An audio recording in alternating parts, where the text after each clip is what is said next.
ګران او قدرمنو دوستانو بیا هم ښه راغلی زموږ د نن ورځې خپرونې ته. نن موږ یو ډېر ګران مېلمه لرو، ولی جان چې یو ډېر بااستعداده ځوان ده، یو ډېر موفق ځوان ده چې موږ ورباندې ویاړ کوو. او بیا ولی جان ته ښه راغلاست و خپل خپرونې ته. نه آفرین، نام خدا.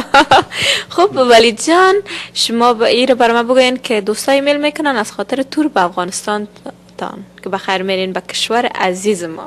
چه وقت بخیر؟ دیگه بزرگترین آرزوی ما است که ما یعنی به افغانستان کنسرت داشته باشم و ایست که وطن ما است و تمام تیمم کار میکنه سر چیز که به افغانستان کنسرت داشته باشیم. و چی بگم، هنوز فعلا تا حال موفق نشدیم. کلانترین آرزوی ما است و ما نمیتونیم هنوز یک وقت اعلان بکنیم که کی در افغانستان کنسرت خواهم داشت. به وقت نزدیک بخیره؟ انشالله بله. ولی جان، شما به افغانستان، به ملت غریب افغانستان ما بسیار کمکای میکنین، چون که شما قدر نمیگین به بارش و ما میخوایم که شما به دوستا بگین. دوستا عزیز، وقتی که ما میگم ولی جان بسیار یک دل مهربان داره، حالا شما خودتان از زبان خودشان بشنوین. عزیز هستین. خب من یک فاوندیشن باز کردم که از طریق دادگاه آلمان اوفیشیل شده که اونا همه چیزها رو پروف میکنن، همه چیزها رو چی میکنن و این یعنی اکانت هایم حالا من میتونم باز کنم که از طریق آلمان کنترل میشه. این چیز که فامیلای هستن در افغانستان که با پول احتیاج دارن، اکانت هایی برایشان باز میشه که اونا مقدار ماهانه برایشان معاشای داده میشه از این کمک هایی که ما برایشان چیز میکنم. و این یک فاوندیشن ما که باز کردم با یک دوستای خیلی خوب با ما همکاری کردن. دلیل همی بوده که کم انرژی داشتم که فاوندیشن پیش ببرم. به نام آقای میرویس شرق که بسیار لطف کردن، در شهر اورنج کانتی زندگی میکنن. از یک شیپینگ کمپانی هم دارن، آریانا. فکر کنم تبلیغاتایشون از شما تلویزیون شما پیام افغانم تیر میشه. آریانا شیپینگ کمپانی ورلد وایز بله.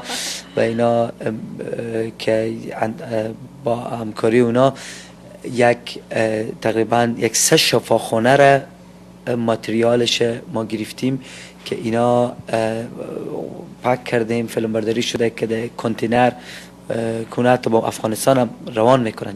در کنتینرهایشان 3 شفاخانه ماتریال است، دستگاه قلب است، دستگاه خون است، دیگه بگم تختا است و چپرکتانه و اینا کلی چیزا را که وال به هرات رسیده که یک شفاخانه آباد شده که تمام اون شفاخانه را ما چیز کردیم، یعنی همی اکویپمنتش دادیم.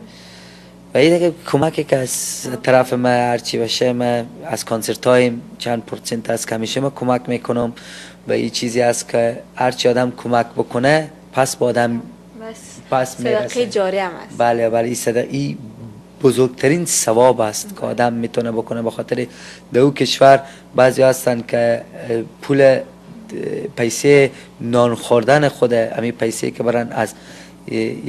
برن نان بگیرن از یک چیز ندارن.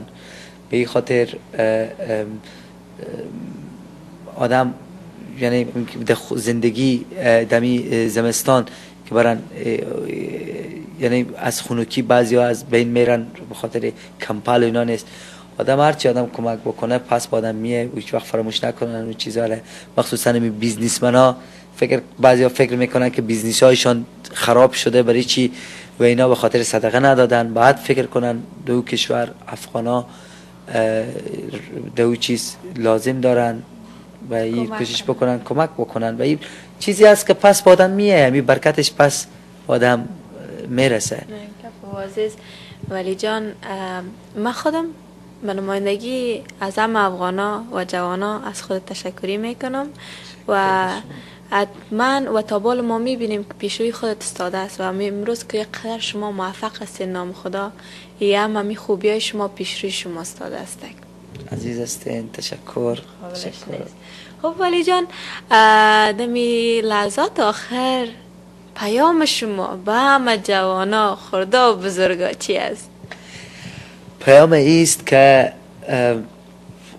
دوست دارم که جوانای ما پیشرفت بکنن، درس بخونن، احترام پدر و مادر داشته باشن، فکر کنن ما کلتور داریم، دمو هر کار میکنن دمو چوکات کلتور باشه و جوره باشه که پدر و مادر نرنجانن از خود، یا چیزایی دارن، فکرای مدرن دارن، کوشش بکنن چیزی هست که برای پدر و مادر خود بفهمانن، همراهشون گپ بزنن، کار نکنن که اونا چی میگن روز به روز پیرتر شون، نه از سن که کال مثلا شما یک آلمانی رو ببینین که 70 ساله است، یک خارجی رو، یک آمریکایی رو ببینین 70 ساله است، همین اینقدر برای خود میرسن، یعنی همین سن بالای ما بعضی هستن اینقدر رنجیده هستن اینا و کوشش بکنن اونا رو نرنجانن و همین فکر تعلیمات باشن، فکر درس باشن، فکر پیشرفت باشن، هر کار میکنن تا فکر آیندهشان باشن، در 15 سال بعد باشن.